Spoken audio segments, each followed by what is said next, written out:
So we are, oh my goodness, so we are ready for chapter 22. You guys did 16 and 17 is what I'm told. You took the easy one of the list, right? Kind of. Okay. So my Bible starts this section at verse 16 with the heading, and my Bible calls it Laws About Social Justice. I don't know what yours says. I don't know if yours has headings in it or not. Social responsibility. Social responsibility. Social and religious laws. So, okay. Social justice, social responsibility, the social and religious laws, they're all kind of saying the same thing, but I want to clarify something. What our current world speaks of when it speaks of social justice is not the same thing that's being spoken of here. I had a friend of mine who said in the Wesleyan context, we're a Methodist, Wesleyan Methodist church, whether it's United Methodist or Global Methodist, that's our theological background. John Wesley would say you cannot have personal holiness without social holiness. You cannot be personally like Christ without being in a group that is all pushing to be like Christ. And as a group, you cannot have social holiness without also having social sanctification. Sanctification is being made like Christ. So social justice is social sanctification. You cannot have justice in God's economy without the people acting like God has commanded. Does that make sense? And so when we're looking at this section of laws, we need to ask ourselves, how does God actually respond? So remember in the past, when we were looking at laws, we asked that question, who is being protected by this law, correct? So now we're going to add on another question. What does God actually do with this? Does that make sense? So I'm going to go back and I'm going to read 16 and 17 to get the context so that I can handle 18. Thank you, Charles. I'll walk you to the car, Charles. I'm not firing him because I've got too much to do. It just needs to straighten up and get sanctified. You mean you're not ready to handle this? You prefer me to? So, 16 and 17. If a man seduces a virgin who is not betrothed and lies with her, he shall give the bride price for her and make her his wife. If her father utterly refuses to give her to him, he shall pay money equal to the bride price for virgins. So again, who is this protecting? You guys discussed this 2 weeks ago, but who did you determine this is protecting? The lady's family. The woman and her, she said the woman and you say her family, okay? What's it protecting the woman from? Scorn. Scorn, absolutely. What else? Being taken care of. The need to be taken care of, right? Typically, it is the husband's job to care for a wife, right? Yet if she's no longer a virgin, she may not get a husband now.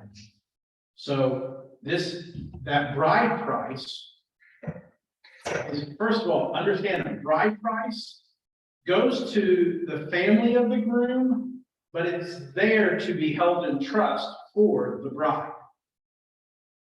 Really? Yes. The family of the groom gets.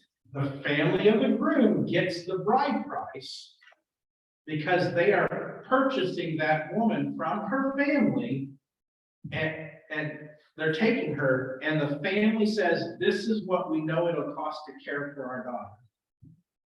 So that money is to sit there in case the husband's family or the husband himself cannot provide for it. Kind of like an insurance policy. It's absolutely an insurance policy. Now, this doesn't mean that there weren't families that did just take that money and spend it for whatever they wanted, but it was meant to be sitting there for just in case things went bad in her family so that the woman was still cared for. That's why there was a negotiated bride price. That's why the husband's family got it, because they are taking on a new matter. So in this instance, where someone rapes a woman, regardless of whether she wanted it or not, It's seduced here, all right. it's just, well, I'm just saying both. In both of these instances where a woman is no longer a virgin, the person who sleeps with her is responsible basically to take her on as a wife. And if her family says no, he has to pay that price that they would have paid to someone else. You see what I'm saying? That might slow some guys down nowadays. You know, there's it makes me think of, when you get your driver's license, they say you can have, do you have insurance? And if you say no, they'll ask you, do you have $25,000 sitting in the bank? So I wondered how that would change things if the guy went, you want to have sex? Well, do you have $50,000 in the bank? That might change the story a little bit. No, but I got credit card. And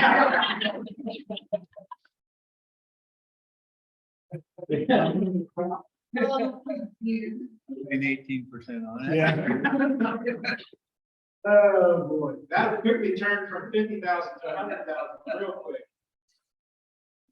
So then that caused me to bring in the next question. What does God want done in this? Well, he's making sure the woman's taken care of. He is absolutely making sure that the woman is taken care of.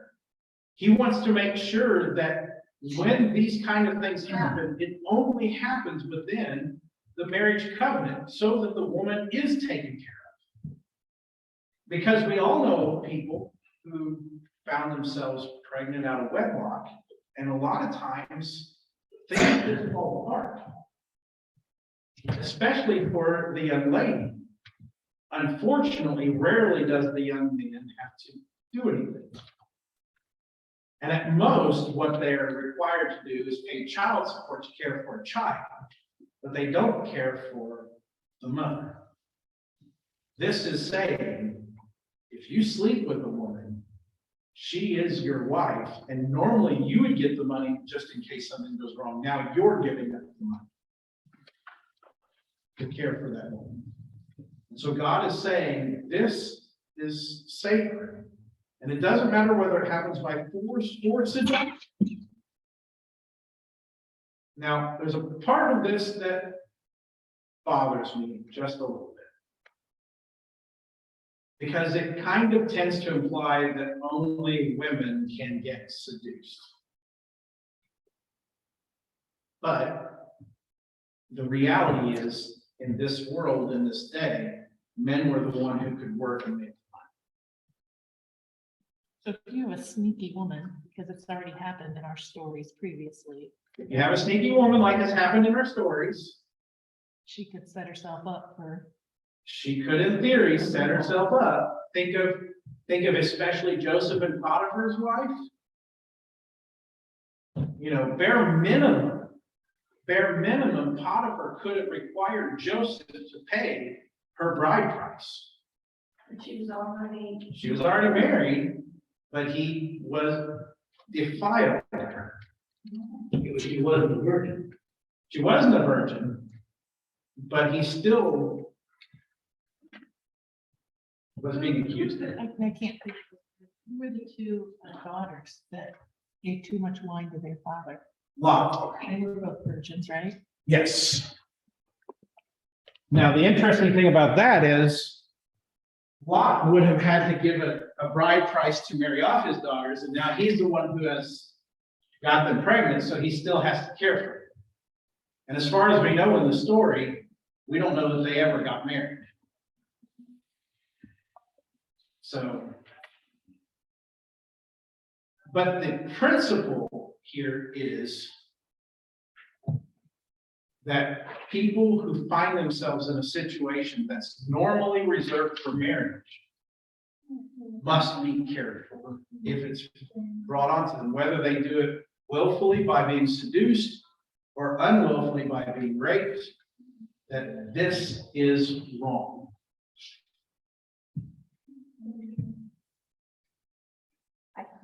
Okay? Anything else? So the father makes the decision? So traditionally, in a Jewish marriage, when they want to get engaged, the two fathers, the son and the daughter, will come together and they will eat a meal together. Then the two fathers will go into the other room and they will negotiate the bride price. Then they will come back in. The father of the groom will pour a glass of wine for the son, give it to him. The son will take it over to the woman that he wants to marry or that they want him to marry. He will give her the cup and say, "This cup represents my life." And she will drink the cup and she will say, "And I give you mine." And then the father of the bride will give the father of the groom the bride price. They will have a year to set up affairs, then they'll get married and everything as it is. She will go to his family. In this situation, the father of the bride gets to set the bride price because there is no father of the groom to negotiate. Doesn't matter if the person is there or not.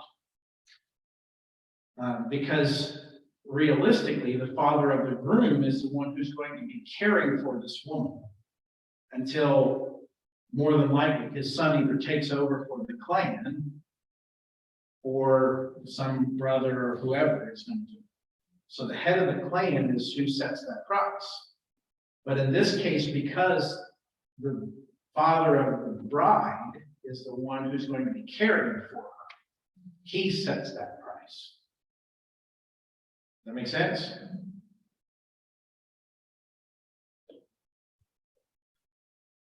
So do we kind of get this piece? All right. The fun one. You shall not permit a sorceress to live. Yours said just a sorceress, like a female sorceress would be a, Yes, that's what You know, girl, Sorceress. like princess. Sorcerer. Yes. Not a sorcerer, it does say a sorceress. oh, mine says female sorcerer. Okay. So here's where it takes a little bit of knowledge about the language. Verse 18. The word mikshephet means one who brings enchantments. An enchantress, a sorceress is a common word here, but actually, Mindy has already referred to what this word is referring to when we talked about Potiphar's wife. A manipulator or someone who seeks to make things to their advantage. What a sorceress did at this point in time was it was someone who would make potions or concoctions or spells to manipulate others to get them to do what you wanted. And the Hebrew here literally implies, this is a Samuel Paget translation of this, don't let people who manipulate others thrive. It's not about taking their life. It's about not letting them have the kind of life they're trying to get. Why was this thrown in here? Because we just had it where the man is seducing the woman. This is a direct correlation of the woman seducing men. Or the woman helping other women seduce men. The enchantress, the sorceress, were mostly known for love potions. Make this man fall in love with me, and if he sleeps with me, now he's got to marry me. But that never happens, does it? So whether you call it a sorceress, an enchantress, entrapment, manipulator, Do a prostitute fall into that category? no. Because a prostitute has no notion of long-term relationship. A prostitute was simply dealing in goods, a service, a one-time event. This is something different. You know that strapping young man over there from the wealthy family, how do I make him love me? And if he sleeps with me and he gets me pregnant, now he's got to marry. Are they still in multiple wife situations? They're absolutely still in multiple wife situations. Well, is like, they probably have more wives than say someone who's a working status, like a work status. Correct? Wealthy people could afford to have more wives. The interesting thing, if you think backwards, think to Abraham and even Jacob, God blesses them with wealth, partially because they're dealing with multiple wives, so that they have the resources to care for that family. So while on a technicality, if you remember, these laws are painting the outward boundaries, right? So the outermost boundary of this is this kind of person, this kind of woman who is seducing others, who is bewitching others, who is manipulating others. At worst, you can't take their life because they're actually trying to ruin the lives of others. Remember, eye for eye? So if you're trying to manipulate, if you're trying to ruin someone's life, the worst that they can do is take this woman's life. But in theory, God is saying, don't let them thrive.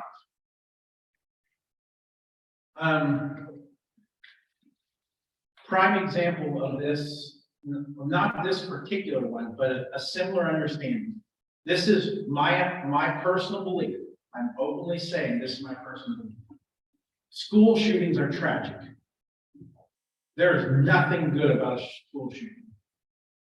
But I think we've seen them multiply so much in the last 20 years because of how we cover them. We tell the story over and over and over again, and we allow that notion of school shootings to thrive. Yeah. Do you hear what I'm saying? And so in this instance, it's saying, if you know of a woman who is an enchantress, who is a sorceress, who teaches others how to manipulate, who seeks to profit on other people's wants and wishes, don't let that kind of person thrive. Quarantine them off and set them out of society. And if they refuse to stop what they're doing, then you can take their life, because they have become a cancer to the society. You know, just like we were talking about, if a young man goes around and gets a bunch of women pregnant, it's going to start eating in the pocketbook, and he's going to eventually say, I can't afford to do this anymore, right? That's the answer. Unless he's got a charge card. But they let him live.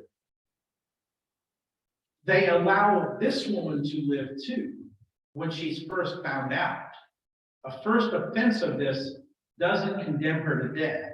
Don't let her thrive anymore. If she repents of this trade,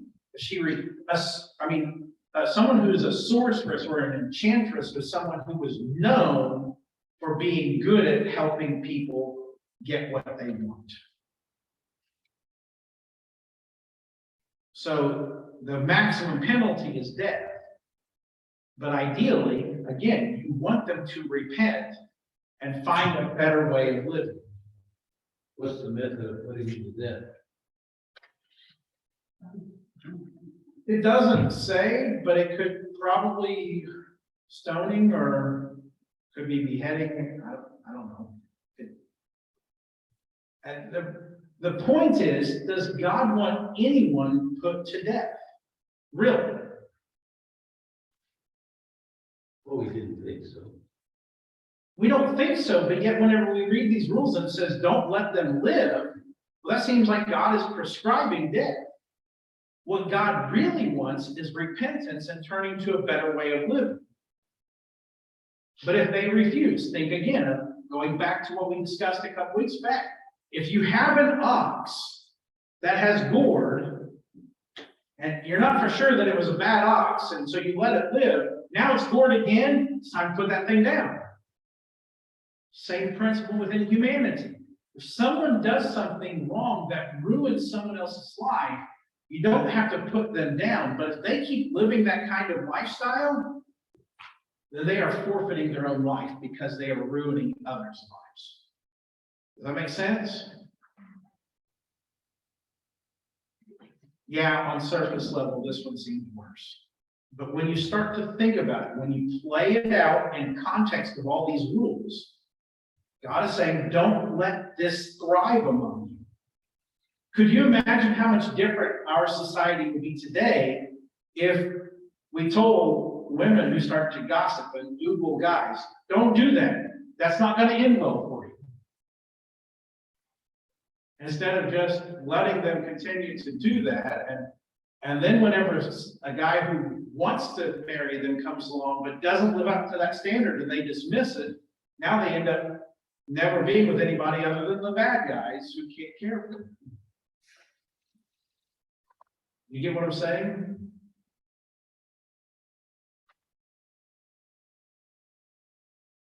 So while the words are, you shall not permit a sorceress to live, that would be the most literal reading of the Hebrew. It's implying, don't let people who manipulate others thrive. Does that make sense? Thoughts or questions? It makes sense now with the enchantress part of it, because it seems out of place. Sexual stuff before and after, it's like, what does this have to do with it? When it's translated enchantress, and that would be that, not just one time thing, but somebody who does this stuff all the time. Purveyor of love potions. That changes the entire context. Any other? Yeah. I'm thinking, if, according to this, we give them a second chance, and that's why our jails and our prisons are, because we're giving them a second chance. Is that kind of the context? In theory, yes. That you send them to jail for a little bit, cause them to rethink their actions, and hopefully when they come out, they don't repeat it. The problem is our jails are often filled with people who are on second, third, fourth, fifth offenses. That's why, again, the main boundary, the final boundary is don't let them live. Literally, if you're going to keep doing this, our only choice is to take you out because you are a cancer to our culture. It becomes a capital punishment. Just like to a certain degree, I would assume that a male who gets too many women pregnant and then can't care for them, that becomes a capital punishment. But in this, the practice would certainly eliminate our jail problems, wouldn't it? Strike two and you're out. It doesn't necessarily have to be strike two, but I would say at least in our culture, strike three and you're out. But it's not life in prison at that point. Strike three is you're out.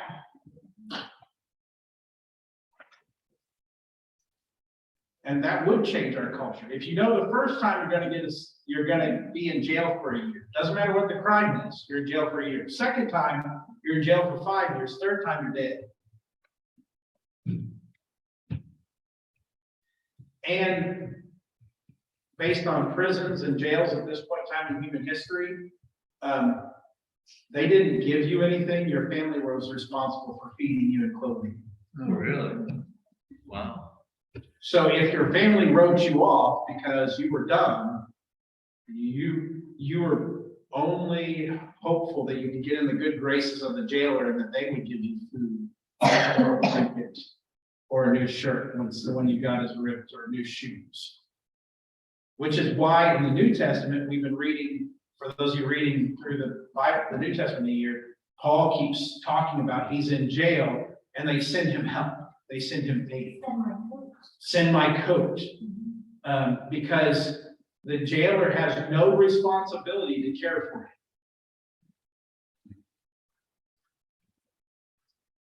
That might change things a little bit.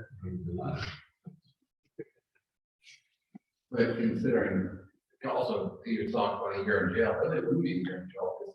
One of the things we look at here, if you didn't have the money to pay for it, you ended up in indentured servitude, which may be a 6 years. of servitude. So On the yeah, first offense. so yeah, there aren't jails, remember? We haven't gotten there yet. We haven't started talking about cities of refuge, but just so you know, you had two choices. First choice is after this kind of offense, you get sold into slavery for up to 6 years, right? And then you get released. Second offense, you become forfeit and you go to what's called a city of refuge, which means if you step foot out of that city for the rest of your days, you could be killed. Third offense, you're killed on the spot. Anybody want to commit a crime?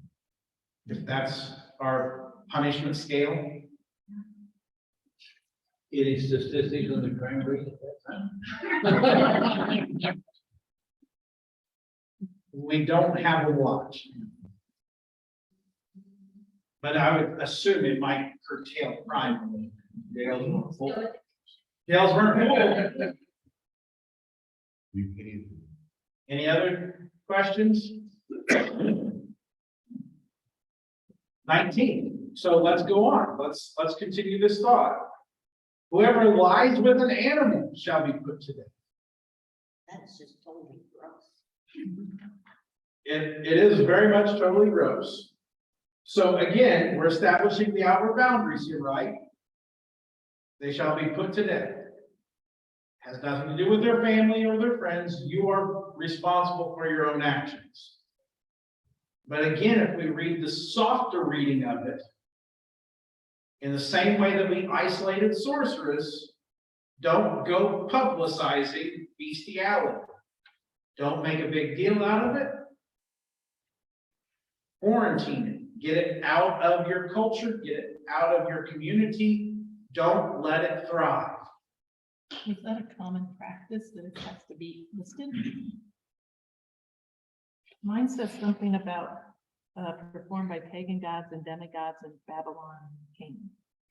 So how many of you have any recollection of like the Greek and Roman god system? How many different animal human hybrids are A lot. there? A lot. So there was a notion in the ancient world where if you had sex with an animal, you would receive some of its strength. So man or woman, if you had sex with a cow, would receive some of their strength. If you had sex with a horse, you'd receive some of their speed. You see, they were absolutely crazy, but that's the world that the Jewish people lived in. And so That's some of the things we do in our culture that I'm sure other cultures think are crazy even today. we paint our Maybe faces even our according to it. Or even our justice system might be crazy.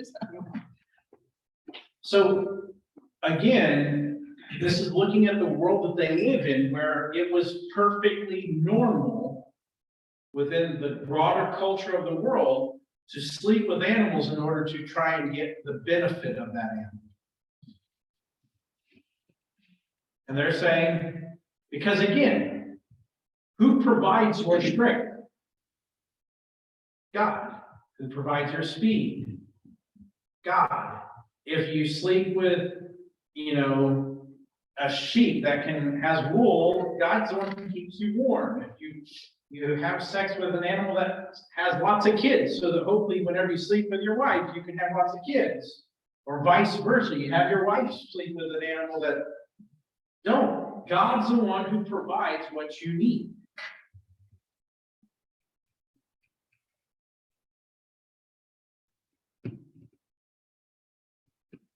Bestiality was more about showing dominance over and receiving power. And we don't have that notion within our culture. But let me push this to its edge. What about bullying? Where a person is showing dominance over another person to prove their strength, to prove their worth. Doesn't that do the same kind of thing? It demeans one person in order to lift up someone else. That's in essence what this category is. So remember, the enchantress was someone who was trying to seduce someone else. This category is someone who's trying to gain power over someone else. But it doesn't quite translate into our culture because we know, sorry, sleeping with an ox isn't going to make you any stronger. It's just, sorry, doesn't work that way. It's just weird and wrong and disgusting. Make you stupid. Makes you a little stupid. I was also thinking the fact is that there are a lot of diseases that mankind have gotten because they slept with animals, and God was trying to protect his people from that. Absolutely. You know, I remember when I was a kid and they traced the AIDS epidemic back to eating monkey brains. You remember that? At some little thing out in Africa, the monkeys had the disease and it really didn't affect them all that much. But when it got transmitted to humans, it became a huge thing. Swine flu, bird flu, now monkey pox. But the point is whether, and there was also a notion in this point in time where if you didn't have sex with them, if you consumed those animals, you would get their strength. You'd Where get does chicken pox come from then? I have no clue. I'm not going to make that kind of correlation. But I'm simply saying, if we look at the principle of what is being talked about here, I think you could easily ascribe verse 19 and verse 18 and verse 16 and 17. This whole section can be in our culture about bullying. How we try to show dominance over a person. How we try to have strength over a person. By pushing someone else down. And 16 and 18, 17, the rape part. Yeah, raping if someone is trying to show dominance over them. It's taking from them something that you want. And that happens both directions. Women rape men, it's actually one of the least reported crimes in the United States. But it does happen. Are you starting to be able to see what God is, the kind of culture God is trying to paint, and how different it is from the one around them?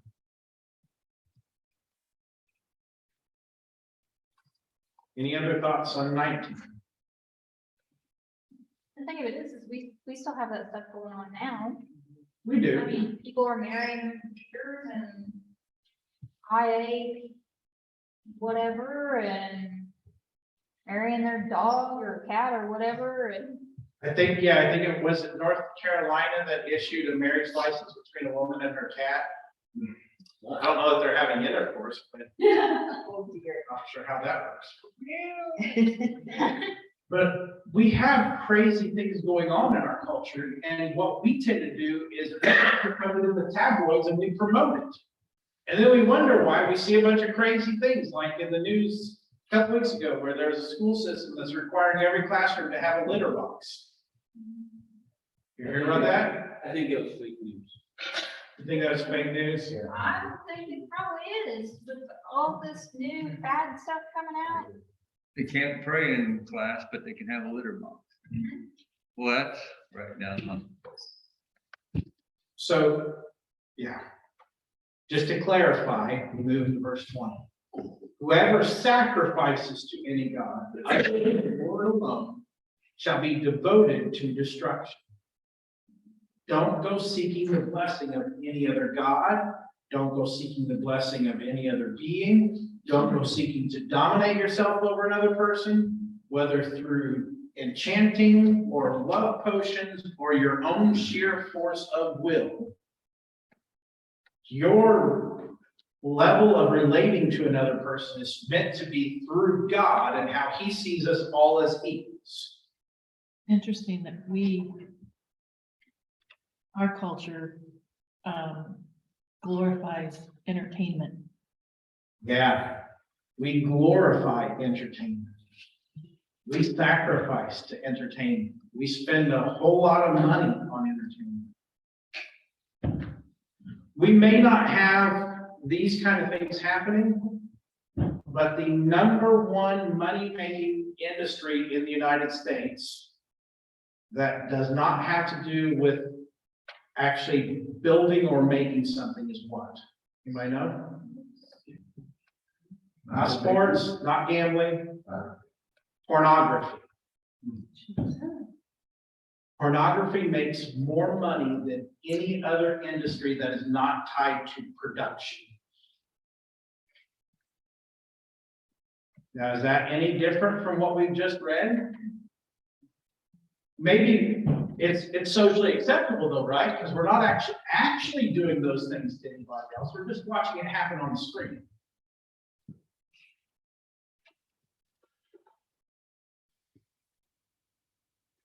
Yes. Are we seeking strength, pleasure, or our own desires from anything other than God? There is nothing wrong with entertainment. Hear me very clearly. There is nothing wrong with entertainment. But when we allow entertainment to be the first thing we turn to instead of God, it has become an idol. Whether that's sports or movies or television or games or whatever it might be, travel. God is saying very clearly, if you turn to anything other than me, that's got to be devoted to destruction. That's not worth keeping in the community. That's only going to multiply and get worse. Make sense? So you can kind of see how our forebears got to a point where they wouldn't even allow themselves to play cards or go to the movies because they were so afraid that that would become something greater than God. I don't think we need to go that far, but some of us may have to really look at our own lives to determine whether or not something has become an idol inadvertently. If we give it more time and attention and resources than what we give to God in our life, then that pretty much fits the definition of an idol, doesn't it?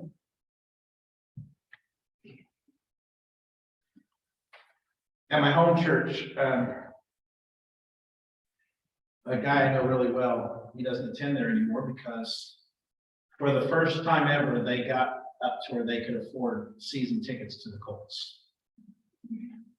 Love watching the Colts, and that was the first year. I don't know if there was a lottery or something, but they were able to buy season tickets. He put it on Facebook, and the pastor responded to this person on Facebook, "I'm glad to see that your football games are more important than God."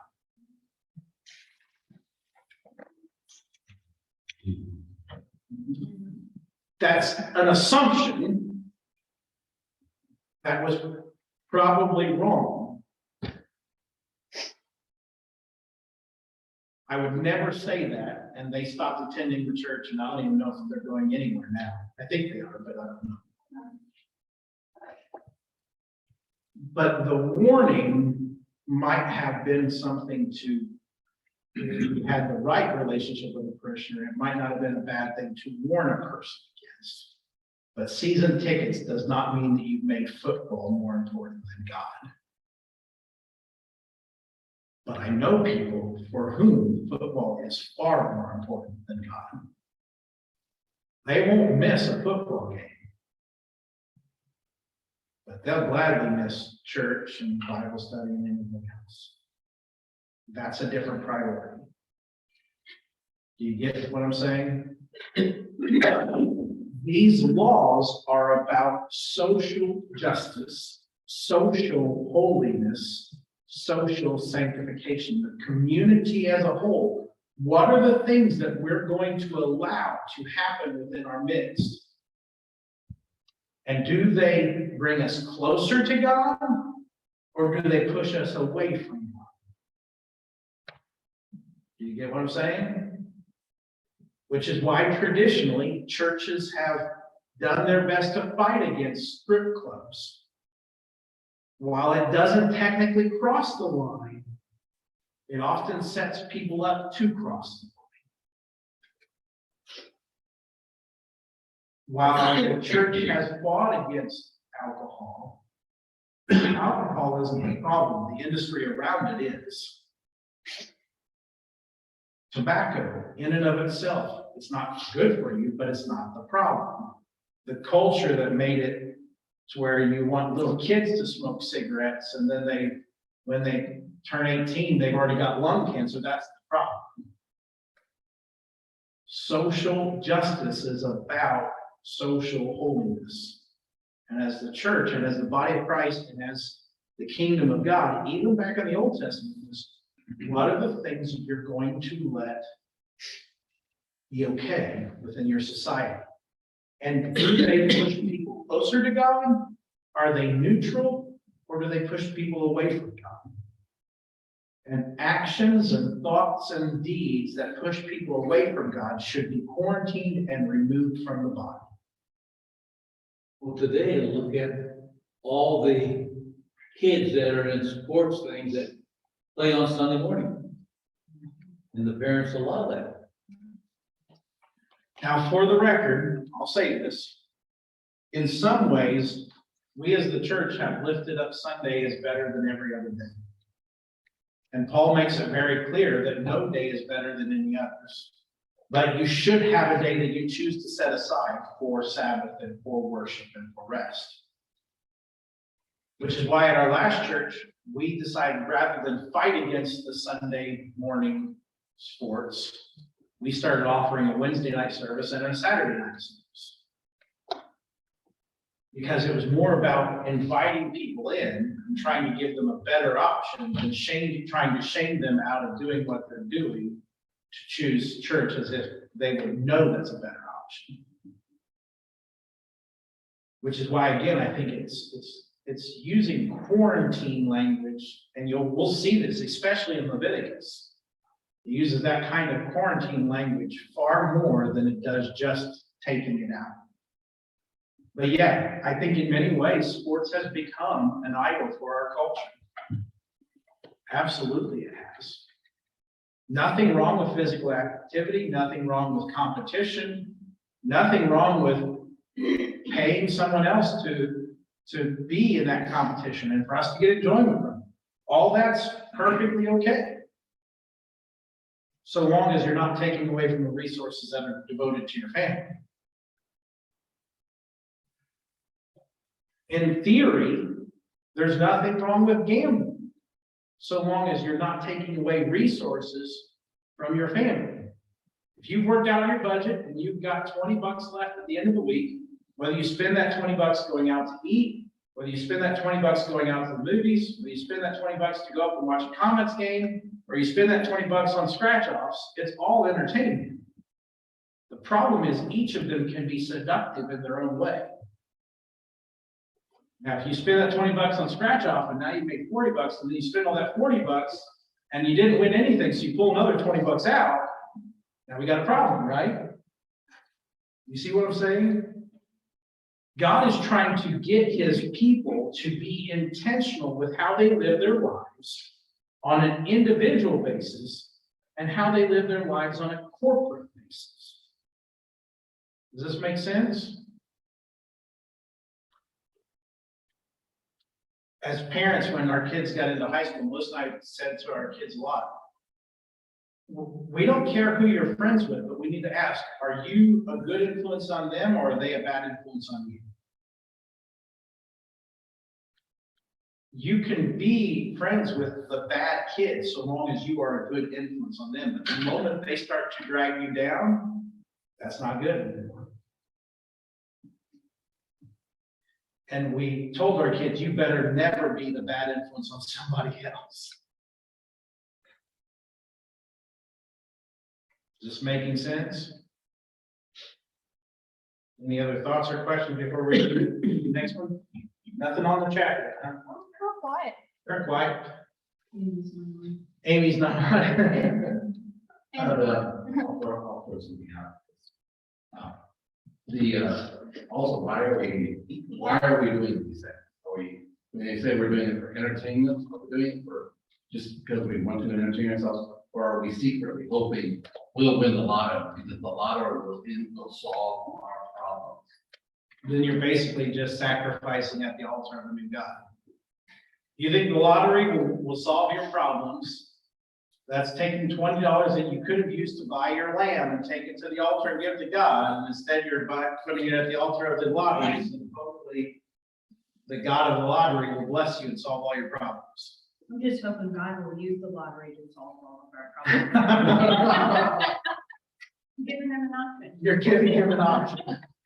Another avenue. Giving them an option. But I'll kind of think that one go. Because here's the problem, most of the lottery tickets are bought by people who are poor. So in another sense, when we're buying lottery tickets and if we win, we're stealing from poor people. We are taking it from poor people who should have used it for other things.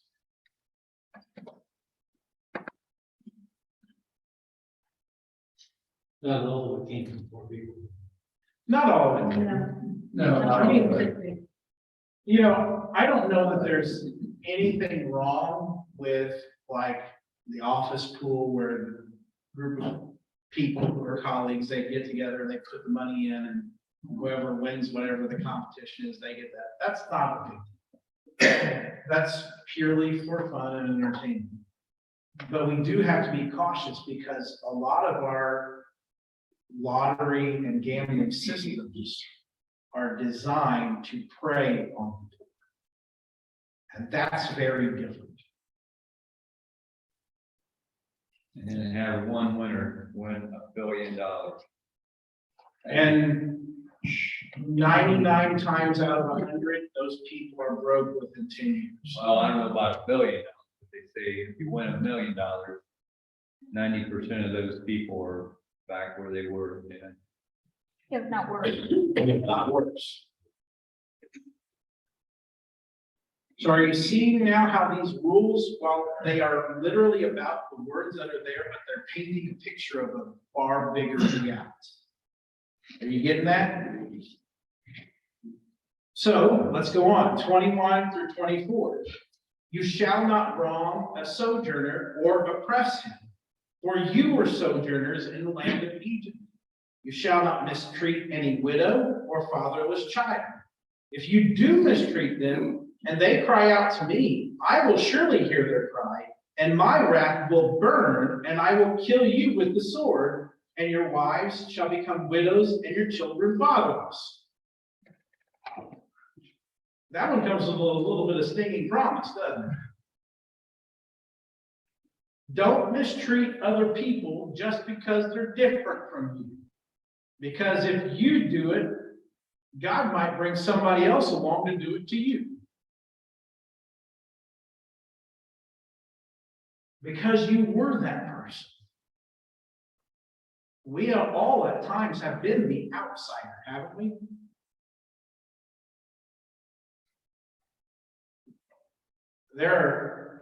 I've only come across a couple of people in my life who have no concept of what it means to be the outsider. They've always been the person in the seat of power. They've always been the person in the seat of privilege. They've always been the person where everything goes right. There are very few people who sit in that seat. But each and every one of us in this room, I'm certain, everyone who will watch this online, We know what it's like to be the one on the outside looking in. And if we know what that's like, and we remember what we wish someone would have done for us, why in the world would we do the exact opposite to someone else? That one just screams golden rule. Screams golden rule, absolutely.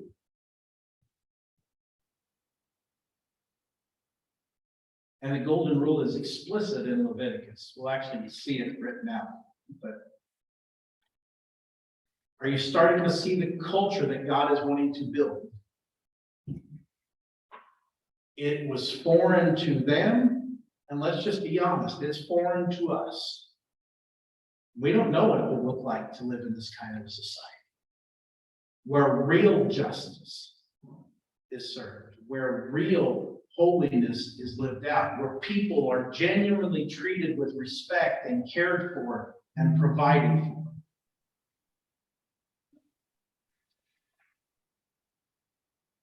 Any other thoughts on that paragraph? Okay, 25 through 27. If you lend money to any of my people with you who is poor, you shall not be like a money lender. You shall not exact interest from him. If ever you take your neighbor's cloak in pledge, you shall return it to him before the sun goes down, for that is his only covering, and it is his cloak for his body. And what else shall he sleep? And if he cries to me, I will hear, for I am compassionate.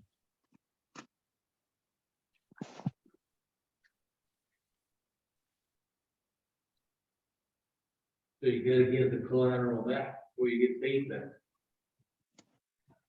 Realistically, what's it saying? Should you ever really take collateral? No, No, because you're taking something that person actually needs. If they sell something and it's an extra, that's one thing. But if they're pawning something off, it's probably because they are in desperate, dire straits. This is the last level before they sell themselves into indentured servitude, right? You go looking for money before you have to get a new job and make everything better. Because you know, Steve over there, he has indentured servants at the pizza kitchen. We talked about that a couple weeks ago. Be a better employer, treat him with respect. You get what I'm saying, though? So God is saying, don't take surety of something that they're going to need. And if you do take it, you better make sure that you settle accounts before the end of the day. So you could take something that they need if you know you're just going to settle it up by the end of the day. If it's beyond that, you can loan them the money, but you don't get interest. Because what does interest really do? It keeps that person down. I don't know anything about it. The people who are in are good people. But I noticed shortly after we moved in here, the check into cash place over by the Chinese restaurant shut down. Those are some of the most horrible businesses in the United States. Anybody familiar with the check into cash business? If you read the fine print, I think it's a lot of them are like 25 and 30% interest within a week. So if you need $100 today, by next Friday it becomes 130. You got to pay back. Who gets ahead in that system? The lower. God, the person is in need. You should do what you can to help them, not profit off them and keep them down. Does that make sense? Well, where does that put the bankers and the mortgages on your house? That's legitimate. Oh, you would never have a house.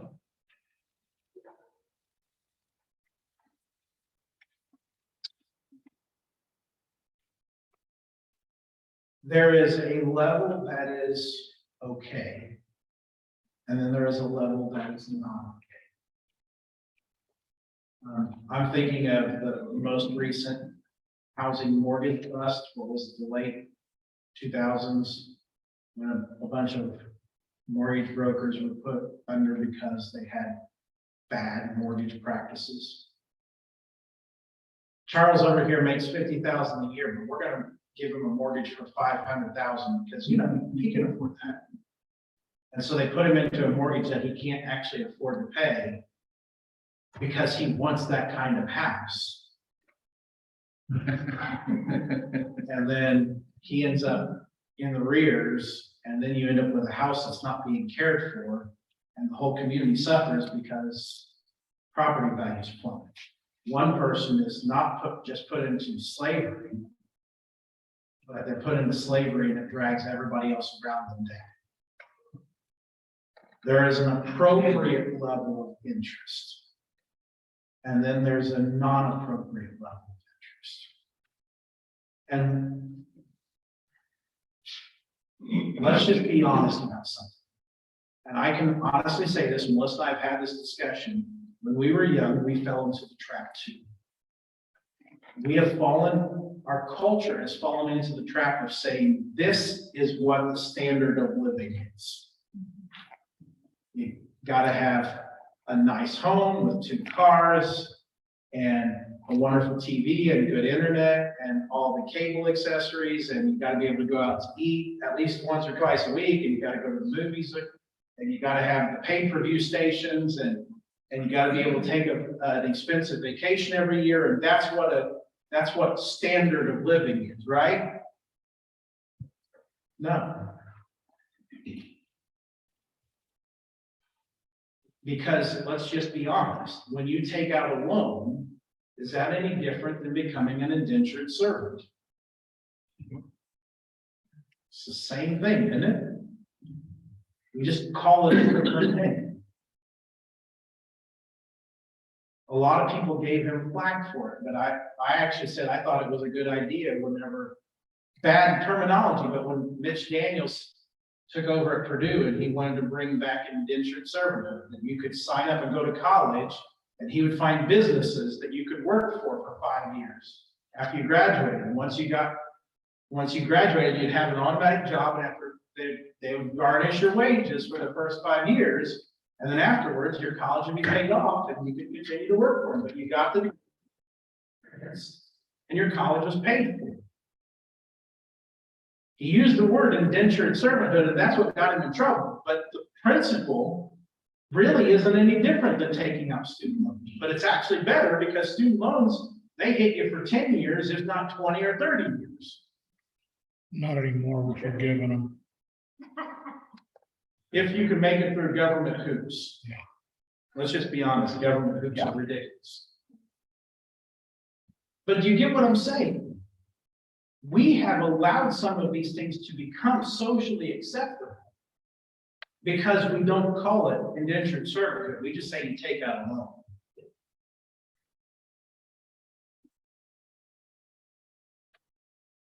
It used to be, and many of you probably remember this, you either lived with your parents or you got a starter home and you saved up until you could afford the nicer place. It used to be that you only had one vehicle and you shared it until you saved up enough that you could get the second vehicle. And rarely did people take out money even for vehicles. But then we started making nicer and nicer, more luxury vehicles for everybody. And so we'll give you an automobile loan now. And $450 a month, we'll let you buy this car that in 6 years is worth nothing. You can't sell it. But at $450, that used to be a really nice mortgage payment on a home. Is anybody else seeing the injustice here?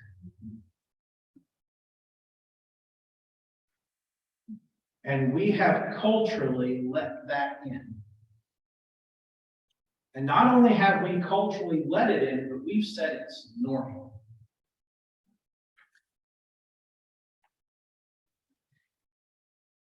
But this speaks nothing to that, because it only talks about killing witches, right?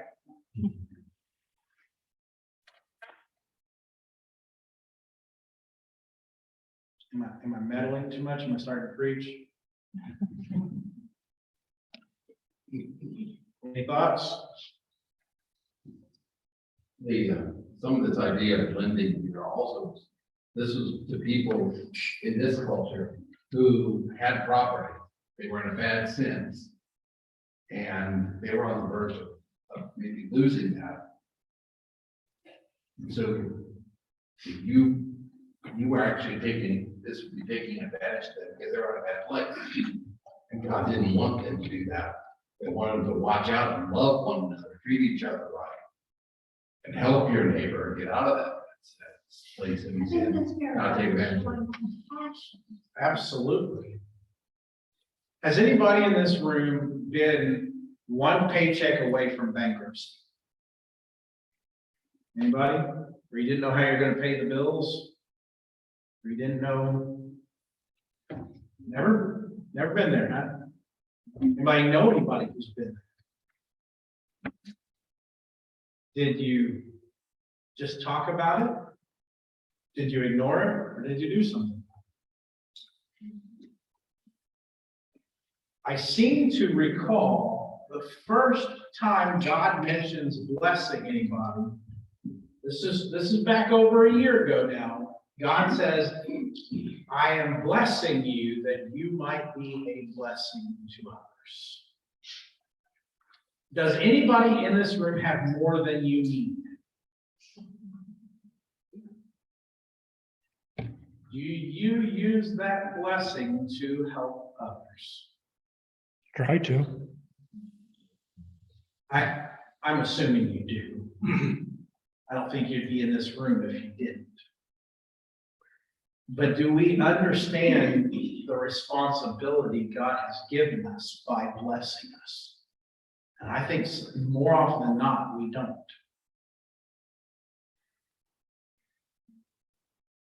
Because many of us were,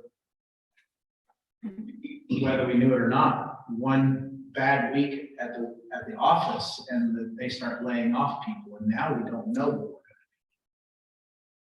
One bad decision by the company and our 401k's gone, and now we don't have the ability to retire. We have some good friends. He was 59, and the company he worked for 37 years, 38 years. Chunk of time. Went bankrupt and lost all of his retirement. At 59, he was starting over with nothing. He was the manager of the local branch. The grocery store that he started in as a bagger. It could happen to any of us, couldn't it? You may not have been there, but it could have happened to any of us. And we all know people that it did happen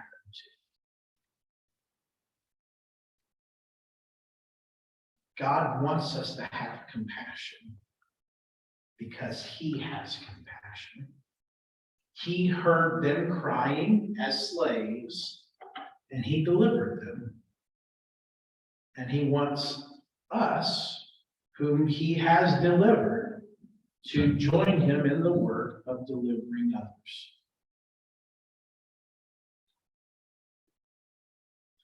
All right, I'm going to stop preaching and get on to the next one. 28. You shall not revile God nor curse a ruler of your people. We don't ever do that, do we? We're not in an election cycle where we slander people, do we? Regardless of whether they're the right person or not, we always treat everyone with the utmost of respect. Not even going to talk about that anymore. Moving on. 29 and 30. You shall not delay to offer from the fullness of your harvest and from the outflow of your presses. The firstborn of your sons you shall give to me. You shall do the same with your oxen and with your sheep. 7 days it shall be with its mother. On the 8th day thou shalt give it to me. Okay, now we're back to weird ones, right? What's going on here? Firstborn of your sons you shall give to me. You either give them over to God or you redeem them. Why would God need firstborn sons and firstborn animals?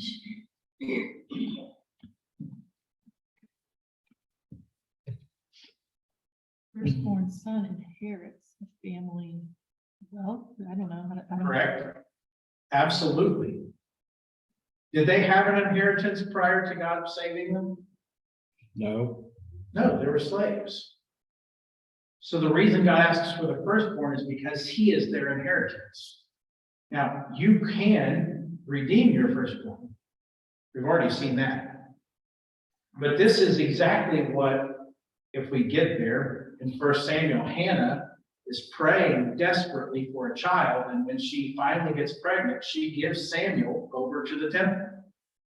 Because unfortunately, her husband doesn't have the money to redeem him, and they can't afford to provide for him.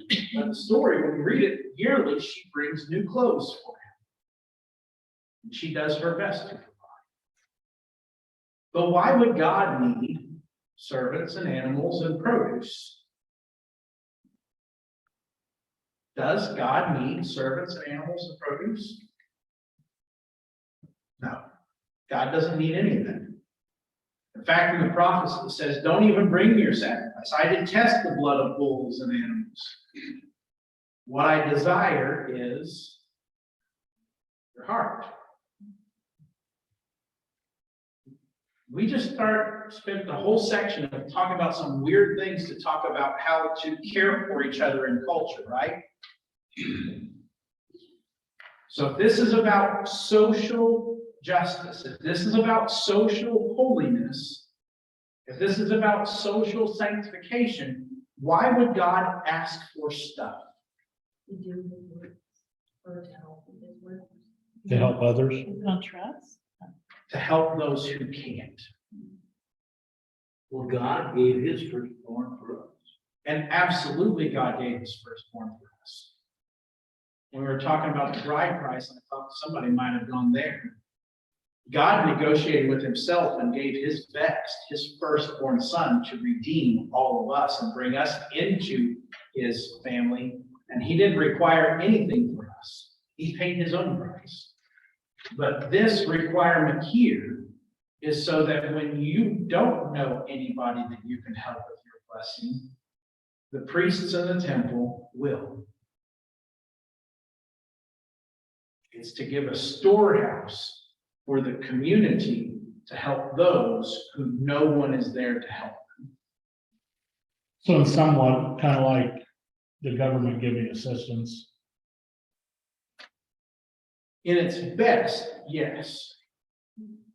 Let's say the widow who can't take care of her kids. The widow who can't take care of her kids, absolutely. We have our food bank. The food pantry is one of our primary ministries to this day. And I appreciated so much what Charles said. I wasn't here. I didn't watch the service. I didn't watch it live, but I watched it. You know, he mentioned about the box of cereal he had, that it was generic. Sometimes some of the generics are better than the name. I'm just going to say that. I leave that one. But we shouldn't give our second hand. We shouldn't give our second best. God calls us to give our first, our best. And where we can't afford to give our best, we should redeem with what we can. Make sense? God doesn't need these resources. But God is asking us to remember that there are people who need help that you will never know. And we give to the church, in this instance, to help those who we will never know about. Yeah. Also, there's this, in this case, for most people, once, if you give, and you're willing to give, especially if you're first, you don't, that sense of wanting to be greedy is lessened in your life. If you give what's left over, you're grasping. I'd rather give you give from your first, you're letting go, which means you're not being, money doesn't become your God. When we give our first and our best, we are trusting that God will provide the rest.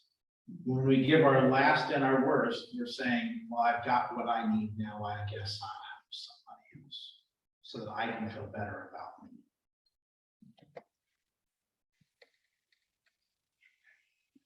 What?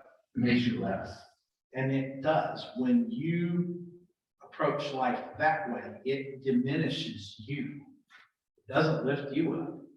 When you give your best and your first to others, to God, it actually lifts them and you up.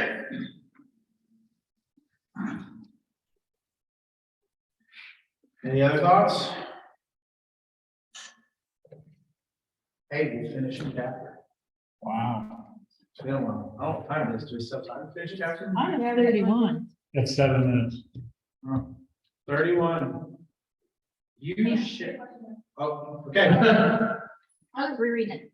So the 8th day thing, that's when they usually would circumcise, right? And so Correct. that way that's their, A child on the 8th day is when a male child is circumcised. The 8th day is when you know that it will live. They wait until the 8th day because many children died in the first week. They wait until the 8th day for new animals because that's when the time period where they were most susceptible to death was gone. Oh, I got this baby goat that was just born, but it's a little sickly. I guess I'll give this one to God. Here you go. Oh, it died. Well, I'm sorry, I gave it to you. It was alive. Sorry you couldn't get any use out of it. It was running when I sold it today.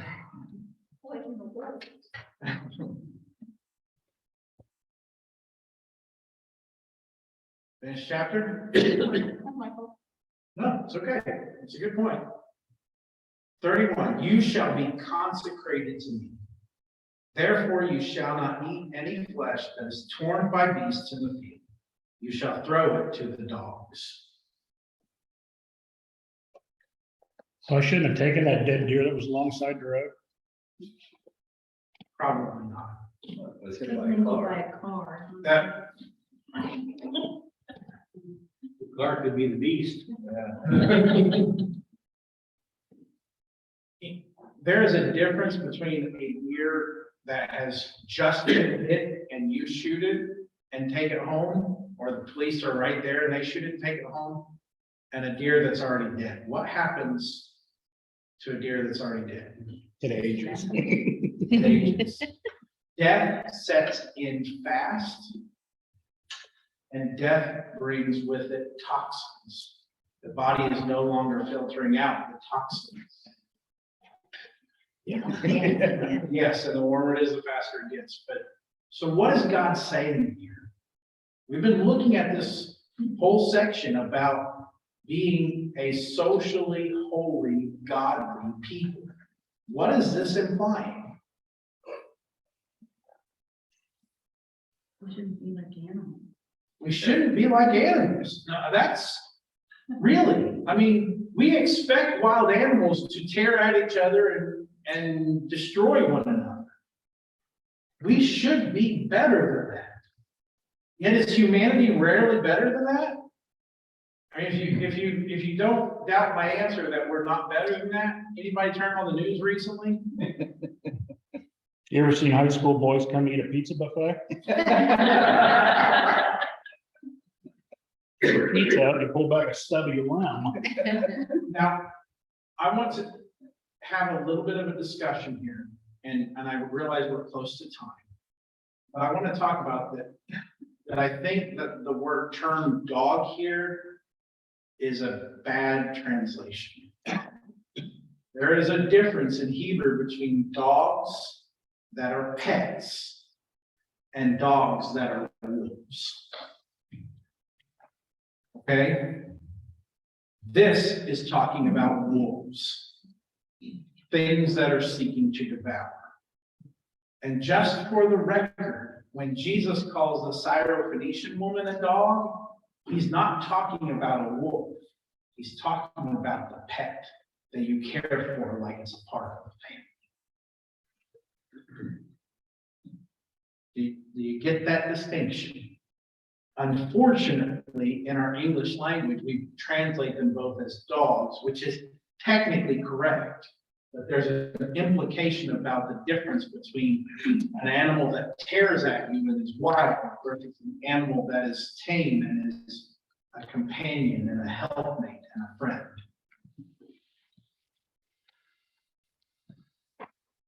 You get what I'm saying there? What you got? I was looking at this in light of the stuff that's been said before. Coming along with dead animals in a tour like this, scavengers would eat that. And if you're finding somebody who is destitute, poor, widowed, what are these people? They've been ravaged by life. And don't come along and take from those. Don't be like the wolf.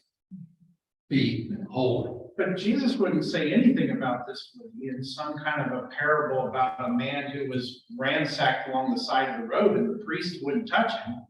Yeah. And the Levites wouldn't touch him, and some foreigner would finally reach down and care for him. There would be nothing like that in scripture, would there? But that's a New Testament thing, right? That's the God of the Old Testament is just a God of wrath. We don't. Are you beginning to see how even these laws are so much different than how they've been portrayed? Can you see how the world God wanted to create was so much different than what they came from and even what we experience today? You are consecrated to me. Live my way. Treat each other the way I treat you. Care for each other like I care for you. Be there for each other the way I am there for you. Don't do as the world does. Don't do as the other nations do. Don't do as the other gods tell you to do. Do it my way.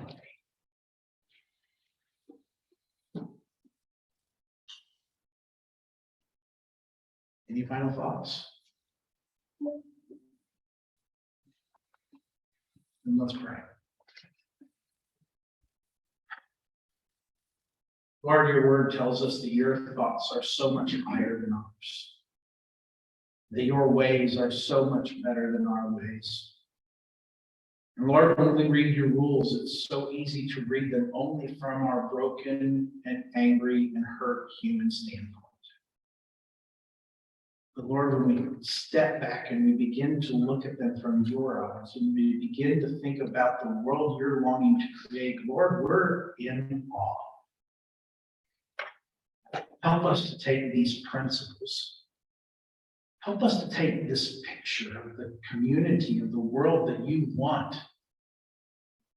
And Lord, may we truly live into those words.